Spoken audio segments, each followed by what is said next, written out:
Rap Ràdio presenta Connexió Mèxic.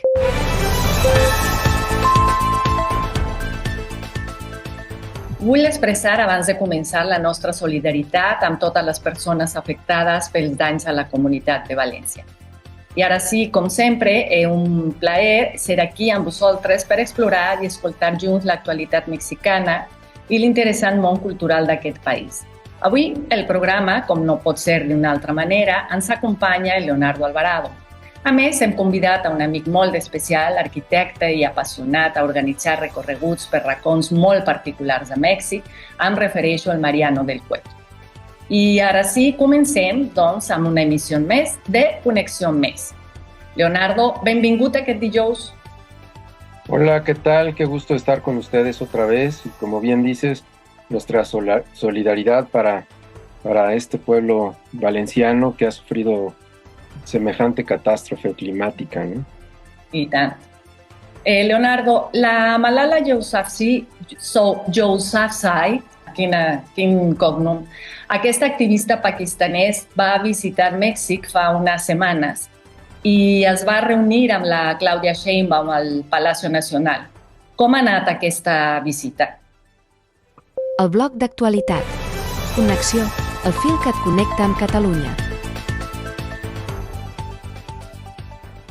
Así es, Malala estuvo en México, vino a un congreso organizado por entidades particulares, ¿no? Organizaciones no gubernamentales, y aprovechó para hacer una visita de cortesía a Palacio Nacional y se reunió con la presidenta Claudia Sheinbaum.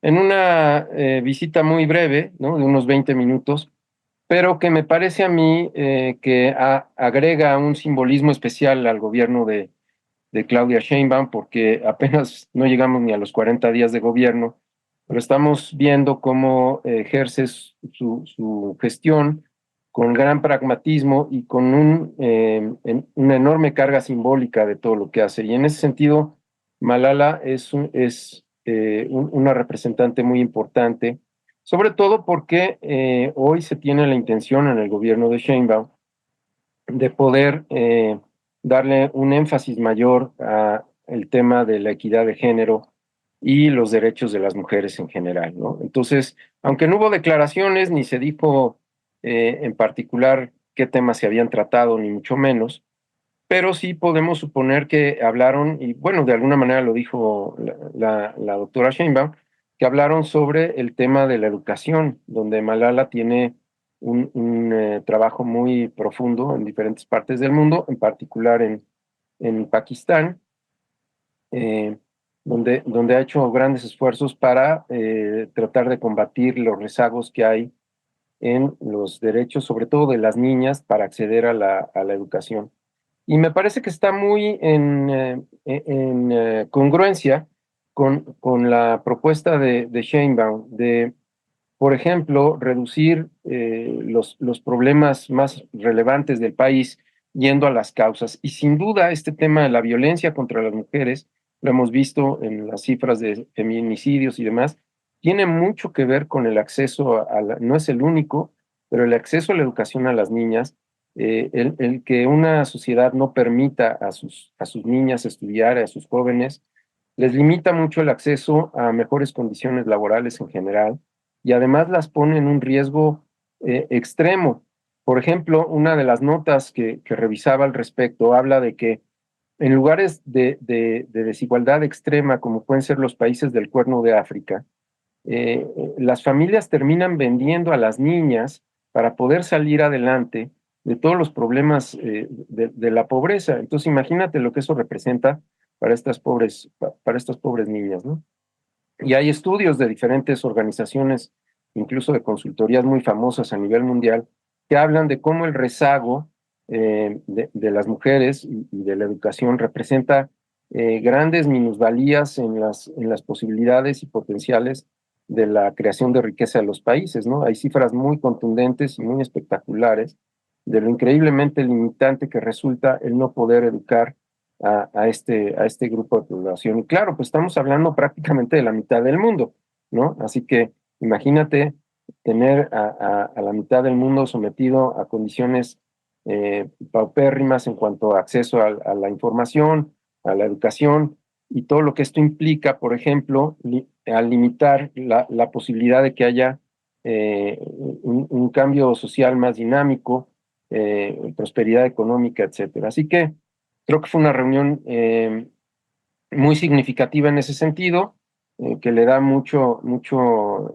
realce, ¿no? A la propuesta en general que tiene el gobierno de Sheinbaum con respecto a las mujeres, ¿no? Y que yo creo que muy pronto lo empezaremos a ver en políticas públicas muy claras al respecto, ¿no? Ya vimos que hay un programa que pronto entrará en funcionamiento que tiene que ver con el apoyo a las mujeres entre 60 y 64 años y la creación de la, ¿cómo se dice? Esta Secretaría de Ciencia y Tecnología, que además dirige una mujer. Entonces, bueno, creo que me parece a mí que es un camino prometedor en ese sentido. I ja que parlem d'equitat, al Palacio Nacional es va instal·lar una ofrenda de Dia de Morts amb l'ajuda d'artisans i amb el disseny del poble Purépecha, que viu a l'estat de Michoacán, dedicada a reconegudes dones. Parlen sobre això. Sí, efectivamente, Miriam, se instaló una ofrenda en Palacio Nacional dedicado a pues, mujeres icónicas de la historia nacional en diferentes momentos y en diferentes ámbitos.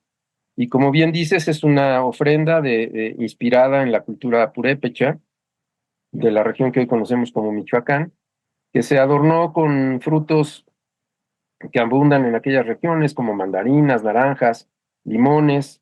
También, por supuesto, estaba la presencia del maíz, el frijol, calabaza, en general alimentos que forman parte de la dieta nacional mexicana, ¿no? Y algunos otros elementos como chocolate, atole, pan de muerto, chilacayote. Algo muy interesante, que había unos ángeles de azúcar elaborados en Pátzcuaro, que se hacen en Pátzcuaro, y los cuales les llaman dulces de muerto, ¿no? Aquí nosotros en el centro del país comemos pan de muerto y ahí hacen dulce de muerto, ¿no? Pero otra vez, ¿no? Una ofrenda con una intención muy clara de revalorizar la participación de las mujeres en la historia nacional, y se le dedicó a muchas mujeres que incluso yo creo que muchos de nosotros ni siquiera las teníamos como muy presentes, ¿no? Son 11 mujeres, todas de ellas muy sobresalientes en su época, como por ejemplo Rita Cetina Gutiérrez, una educadora de Yucatán muy importante, que de hecho una de las becas que se le va a dar a las niñas hoy lleva su nombre, ¿no? Hermila Galindo, que fue una pionera del sufragio de las mujeres en los albores de la Revolución Mexicana. Rosa Torres González, la primera regidora del país.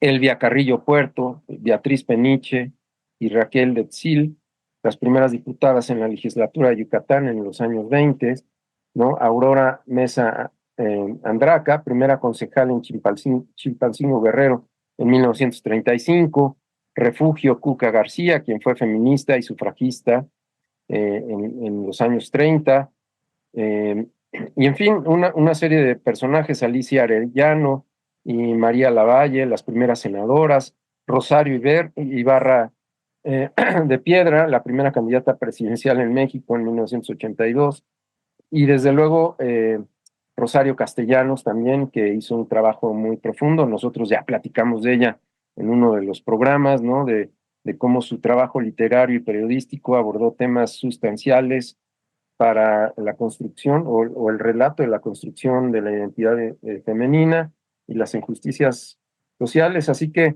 otra vez es una ofrenda con una carga simbólica muy importante, que marca claramente cuál es de alguna manera el estilo personal con el que quiere gobernar la presidenta Sheinbaum, y hacia dónde va a dirigir una buena parte de sus políticas públicas en lo que será su sexenio, ¿no? Sens dubte, reconegudes dones que han obert el camí i lluitat pels seus drets polítics, socials i econòmics. Hem de fer un programa, pensàveu, sobre la Rita Cetina i també sobre la germana de Felipe Carrillo Puerto. Moltes gràcies, Leonardo. Sí, endavant, endavant. No, te decía, y me faltó mencionar aquí a quizá una de las primeras periodistas que hubo en México en los años, a mediados del siglo XVIII, ¿no? A la señora Wright, que fundó una revista que después tuvo repercusiones muy importantes en los movimientos sociales en México, ¿no? Así que sí, valdría mucho la pena abordar este tipo de cosas en alguno de los programas de pensadores. Clar que sí. Moltes gràcies, Leonardo, per la teva col·laboració i que vagi bé. Encantado. Fa uns quants anys vaig rebre un meravellós regal d'un estimat amic i excompany lingüista i antropòleg català, Francesc Liborret. Em va sorprendre amb una trucada amb què va dir: Míriam, et vaig deixar a les oficines de la Secretaria de Cultura i les Artes de Mérida l'enciclopèdia yucatanense actualitzada, on és important dir, a més, que es troba un article de la seva autoria. La enciclopèdia yucatanense és una obra monumental que té 6 toms amb més de 4.000 pàgines de text i imatges. Va ser coordinada i editada per Paulo Manuel Sánchez Novelo i per Enrique Martín Briceño, escriptor i editor. L'enciclopèdia yucatanense s'ha consolidat com una obra fonamental per comprendre la rica i complexa realitat de Yucatán. La seva segona actualització representa un esforç significatiu per oferir una visió contemporània i profunda dels múltiples aspectes que configuren la identitat i la cultura d'aquesta regió. Intentaré detallar breument el contingut de cadascun dels llibres que conformen aquesta actualització. El tom 1, dedicat a les dones a la societat yucateca, en aquest primer tom se centra en el paper de les dones a la societat yucateca, explorant la seva participació en diverses esferes socials, econòmiques i culturals. S'analitzen les transformacions que les dones han viscut al llarg de la història i la seva influència en la construcció de la identitat yucateca. Les contribucions de dones notables i els moviments feministes a Yucatán són destacats, proporcionant un panorama clar sobre l'avenç dels drets de les dones a la regió. El tom 2, dedicat als maies d'ahir i d'avui, educació indígena, espanyol yucateco, economia, política i enequén. En aquest tom es fa un recorregut per la història dels maies, des dels maies antics i els moderns, ressaltant la cultura viva que són. També s'aborda l'educació indígena, la literatura maia, la síntesi històrica dels arrels de l'espanyol yucateco i les seves aportacions d'altres llengües. L'economia de Yucatán, amb un enfocament particular a la indústria de l'enequén, és analitzada en el seu context històric i contemporani, tocant aspectes polítics que han influït en el desenvolupament de la regió. Al tom 3 es parla de justícia, drets humans, ciència, migració i població, arquitectura i desenvolupament urbà, cultura ambiental, joves, humorisme i periodisme. Aquest tom aborda temes complexos i de gran rellevància social. S'analitzen les dinàmiques de justícia i drets humans a Yucatán, així com els reptes que enfronta la població migrant. La secció de ciència proporciona un panorama de les investigacions i els avenços en diverses disciplines, mentre que l'arquitectura i el desenvolupament urbà s'examinen en funció de la identitat cultural i les necessitats de la població. A més, s'exploren temes sobre la cultura ambiental i el paper dels joves, així com l'humorisme i el periodisme com a formes d'expressió i de crítica social. Al tom 4, educació, literatura, teatre, arts plàstiques, museus, música, art popular i gastronomia. Aquest quart tom se submergeix al ric món de l'educació i la cultura a Yucatán. S'exploren les diverses manifestacions artístiques, des de la literatura fins a les arts plàstiques, passant pel teatre, la poesia i la música. Els museus es destaquen com a espais de preservació i difusió cultural, i la gastronomia i l'art popular es presenten com a elements vitals que reflecteixen la identitat i les tradicions yucateques, contribuint a l'enorme diversitat cultural de Mèxic.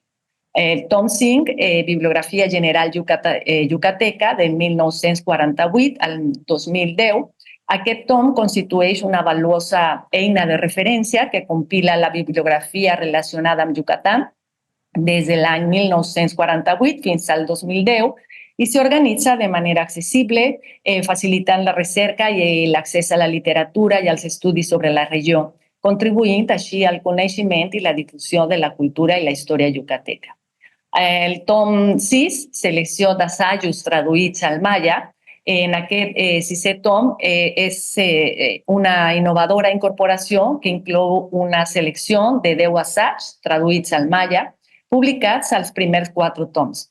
Aquesta acció, més bé, no només enriqueix el contingut de l'enciclopèdia, sinó que també visibilitza i promou la llengua maia com a vehicle vital per a la comunicació i la transmissió del coneixement, reafirmant la importància de la llengua i la identitat cultural yucateca. La segona actualització de l'enciclopèdia yucatanense és, sense dubte, un esforç notable que reflecteix la diversitat i la riquesa cultural de Yucatán. Cada tom ofereix una mirada profunda a diferents aspectes de la societat maia yucateca en general, permetent als lectors comprendre millor les dinàmiques socials, culturals i polítiques que configuren aquesta regió. Aquesta obra és un recurs indispensable per a investigadors, estudiants i qualsevol persona interessada en el llegat i la contemporaneïtat de Yucatán. I ara sí, estem llestos per a rebre i saludar al nostre amic, l'arquitecte Mariano del Cueto. Mariano, com sempre, gràcies per acceptar la nostra invitació. L'entrevista. Connexió. El fil que et connecta amb Catalunya. Hombre, muchas gracias a ti, Miriam, por invitarme. Ya sabes que yo estoy encantado de participar en sus programas. Mariano, tu des de fa temps organitzes recorreguts per conèixer o potser per entendre millor llocs molt particulars de Mèxic. Explica'ns breument com va sorgir aquesta idea. Con mucho gusto te hablo de eso. Nada más si me permites un momento referirme al comentario de Leonardo. Pensé que iba a citar a una periodista importantísima cuando dijo me falta citar a una periodista, porque hay una mujer extraordinaria en México que se llama Sara Movirón, que fue una notable literata y escritora magnífica. La Mara de Leonardo. Exactamente, así que muy modestamente Leonardo no la quiso citar, pero la cito yo, porque la conocí, me contrató para darle clase de matemáticas aquí al joven, que creo que Dios no lo llamó por ese camino, no sé si fue mi culpa, pero bueno. Pero fue una grandísima mujer, Sara Moirón. Bueno, pues una vez que hemos citado a esta periodista notabilísima, te cuento un poco cómo surgió esto, y bueno, la verdad es que surge desde que yo comencé a estudiar arquitectura, e incluso antes, por mi padre, que era un gran aficionado a los templos coloniales y me llevaba a visitarlos, San Ángel, el propio centro, la catedral, le fascinaba. Pero yo desde que estudié arquitectura me di cuenta de la extraordinaria riqueza del patrimonio que había en la Ciudad de México y en general en el país, ¿no? Y ya cuando terminé la carrera y empecé a dar clases, pues mucho más me involucré en difundir esa riqueza con los alumnos, con los cuales iba a hacer visitas pues a los conventos del siglo XVI, a algunos templos barrocos y a muchas cosas del periodo porfirista. Yo daba clase de arquitectura del siglo XIX. Pero esto de hacer recorridos, digamos, para el gran público, o lo llamo así porque están abiertos al público, surgió en 2010, que me comisionó el director de la Facultad de Arquitectura para hacer un programa dedicado a los profesores de la universidad que asistieran a conocer el patrimonio de la UNAM en el centro histórico, de todos los edificios que están en comodato con la UNAM, que fueron las sedes de casi todas las facultades de la universidad cuando las facultades estaban en el centro antes de venirse a Ciudad Universitaria, cosa que sucedió en el año 1954, y que son edificios magníficos todos ellos. Es decir, la Facultad de Ingeniería estaba en el Palacio de Minería, la Facultad de Medicina estaba en el antiguo Palacio de la Inquisición, ahí en la Plaza de Santo Domingo. La Facultad de Arquitectura estaba en el edificio de la Academia de San Carlos, y así todas las facultades tenían una sede en algún edificio patrimonial, ¿no? Y entonces fue un programa que pidió el rector Narro para celebrar los 100 años de la fundación de la universidad, que tuvo lugar en 1910, en septiembre de 1910. Fue cuando justo Sierra hizo aquel discurso notable y se inauguró la universidad, que con el tiempo se volvería autónoma en el 29, o sea, 19 años después. Y bueno, para conmemorar esos 100 años, esa idea se le vino a manifestar aquí al director de la facultad y me pidió a mí que hiciera el programa y lo hice y era visitar el edificio en cuestión y el entorno en el que estaba, y salieron muy bien las visitas, y de ahí se me ocurrió, como ya lo había hecho con alumnos y lo hice luego con los profesores, se me ocurrió abrirlo al gran público hace 15 años, lo hice en 2011. O sea, estoy comenzando el 15º programa ya de visitas, ya a título personal, pero que han resultado, pues después de 15 años, sigo teniendo más o menos una asistencia entre 20 y 30 personas una vez al mes que hago las visitas, ¿no? Y así, pues, así, pues, digamos, se ha establecido ya como una especie de grupo amplio que asiste a mis recorridos. Así fue como inicié, Miriam. Parlen ara sobre com i quins són els criteris en què et bases per escollir els llocs que visiten.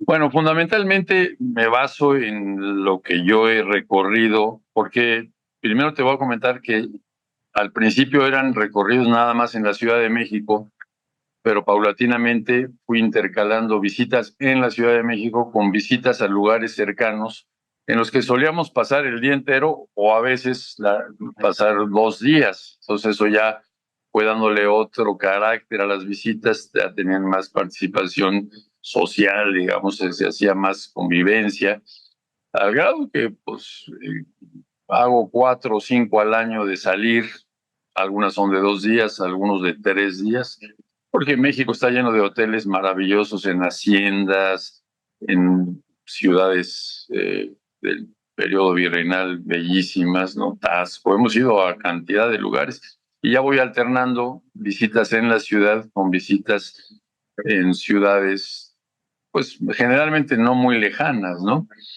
Y entonces, pues, la selección que hago, pues evidentemente en base a mi experiencia y a lo que encuentro que tiene interés, ¿no? Y lo que sí he hecho es ligarlo mucho con aspectos históricos. O sea, las visitas sí tienen un carácter arquitectónico y artístico, ¿no? Hay muchos aspectos de explicaciones de los estilos, de ciertas características formales, ¿no? Y visualmente le doy mucha importancia, pero lo voy complementando con muchos aspectos históricos, un poco tomando en cuenta eso que ya es un lugar común citar de la frase de Octavio Paz, que dice que la arquitectura es el testigo insobornable de la historia. Y eso ha funcionado bien porque ha ido generando pues los asistentes, que muchos de ellos son recurrentes, o sea, se han quedado ya como clientes asiduos y vienen a los recorridos y ya van ligando la parte artística y arquitectónica con la parte histórica. Entonces hay muchos aspectos históricos y luego muchos aspectos muy humanos, ¿no? De esta forma de que, bueno, realmente creo que dicen en Francia, si no me equivoco, es una frase francesa que la pequeña historia explica la grande. Entonces, pues para simplificarlo, te diré que meto mucho chisme divertido, ¿no? Y bueno, se hacen visitas que han resultado generalmente divertidas, diría yo, divertidas porque la gente lo pasa bien. Y el patrimonio de México pues, es verdaderamente espectacular. Se puede hablar de... Però bueno. Doncs digues-nos com els nostres oients, ja sigui que vinguin a Mèxic de visita o per als que viuen aquí mateix al país, poden posar-se en contacte amb tu per participar d'aquests recorreguts. Sí, generalmente lo hago todo por medio de conocidos y gente, vamos a decir, recomendados. Ha sido un poco el boca a boca que se ha hecho. ahora me han pedido del Ateneo, ¿no? Precisamente su actual presidente, Juan Luis Bonilla, que por favor le envíe los programas para que él los difunda. Y ando con la duda porque he querido mantener una cierta sobriedad en el número de asistentes, ¿no? No por un afán, digamos, exclusivista, ni mucho menos, sino porque más de 30 personas es difícil de manejar. Me ha pasado, fíjate, realmente las visitas a los exteriores, a lugares cercanos, y esto han tenido bastante éxito. Hubo un caso, bueno, de una visita que hacemos y nos quedamos en una hacienda preciosa en Tlaxcala, que además en ese caso era también no solo la parte arquitectónica de varias haciendas, sino había un atractivo especial que era la visita a los santuarios de luciérnagas ahí en Tlaxcala. Y bueno, hubo una asistencia de 67 personas, lo cual me desbordó. Casi no lo pude manejar, se me salió un poco de control y fue difícil. Entonces ya yo establecí como máximo 40 personas, que además es el cupo de un autobús, ¿no? Y generalmente sí indico yo tengo unos programas no voy a decir que en la red, porque los mando por correo y por WhatsApp, ¿no? Son programas anuales que ya anuncio las visitas que va a haber y cada actividad que hago envío con anterioridad, envío un cartel recordatorio ya con mayor precisión en cuanto a precios, porque varían mucho las salidas. Al principio íbamos a hoteles generalmente modestos, yo andaba con la cosa como cuando lo hacía con estudiantes, ¿no? Pero paulatinamente fuimos ya dándole un carácter casi empresarial y entró mi hija a ayudarme, y mi hija pues que es más exigente, pues ya fue subiendo el nivel. Entonces ahora solemos ir a hoteles buenos, con lo cual pues, ya es un poco más caro.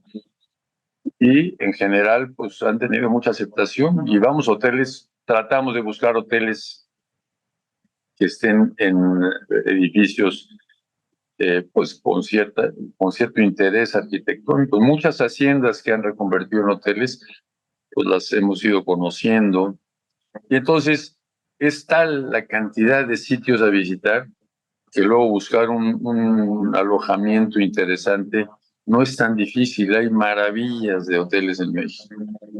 Y bueno, pues yo lo podría hacer, no sé, tendría que pensar en algún sistema porque no he querido llevarlo hacia una apertura tan grande, ¿no? Como pues estas redes sociales, así que no sé, que se difunde mucho. Pero bueno, sí, fíjate que es curioso porque de la asistencia de de algunas personas se han derivado visitas, digamos, de gente que viene generalmente de Estados Unidos, de universidades, muchas, hago ya, sin exagerar, hago como 3 o 4 al año para grupos universitarios y también la he hecho para grupos, algunos españoles. Ahora mismo, el 14 de noviembre, tengo una visita de colombianos que están aquí para un congreso de algo relativo a aspectos, no sé si tiene que ver con lingüística o algo, pero me contrataron. Y como que me jala mucho a veces este tipo de compromisos, ¿no? Con grupos. Sí, yo podría decir que en alguna medida, pues sí han tenido mucho éxito las visitas y me ha ido abriendo otras puertas. Pero pues en el fondo es una actividad que yo disfruto muchísimo. O sea, compartir el gusto por cualquier cosa, ¿no? Pero en este caso por la riqueza patrimonial de mi país, pues me tiene muy contento. Doncs moltes gràcies, Mariano, per compartir informació tan significativa al programa que amplia, desperta l'interès i, a més, la curiositat per conèixer llocs d'aquest país fascinant. I així tanquem una emissió més i no podríem fer-ho sense agrair a vosaltres, als nostres oients que ens veuen i escolten, per acompanyar-nos, pel vostre interès i per ser part essencial d'aquest espai. I als nostres col·laboradors pel seu compromís i per compartir coneixements i experiències que enriqueixen cada emissió. Gràcies, Leonardo. Gràcies, Mariano. Al contrario, gracias, Miriam. Hasta luego a todos. Leonardo. I ara sí ens acomiadem per avui, però ens retrobarem aviat al mes de Connexió Mèxic. Gràcies i fins la propera.